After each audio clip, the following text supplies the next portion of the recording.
Dan prvi gađanja na koš svaki dan sve dok ne pogodim slobodno tricu i sa centra, naravno za redom. Da, nakon dugo razmišljanja odlučio sam se za ovaj tu challenge. Zašto? Svakako sam nešto htio sa košarkom, a ovo mi je netko komentirao prije onak mjesec dana, pa eto. Uglavnom, poželite mi sreću, nabacite like za podršku, u komentare mi pišite što mislite koji dan ću završiti ovaj challenge. I ništa, ajmo probat. By the way, imam samo 5 pokušaja svaki dan, jer mislim da ne bi imalo smisla da tu stojim cijeli dan i gađam sve dok ne uspijem. Svi znamo da sam već pogodio 10 slobodnih za redom, tako da mislim da ovo neće biti problem.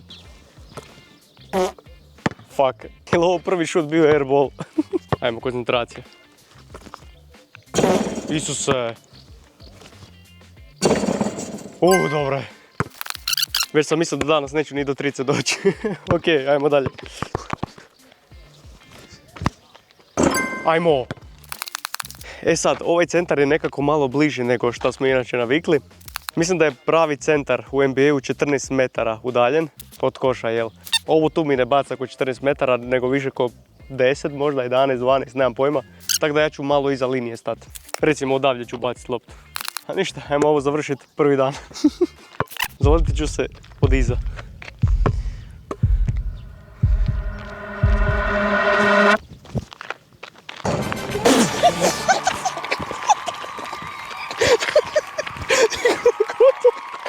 Ja se ne mogu dobiti.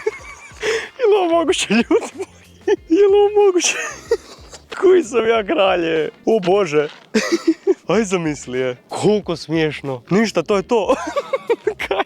Hvala vam za svu podršku do sad. Bili ste odlični, bez vas ništa. Mislim da je ovo znak da pišete malo teže challenge u komentare. Tako da ajmo pišite šta ćemo sljedeće i vidimo se neki drugi put. Ja ne mogu vjerovati.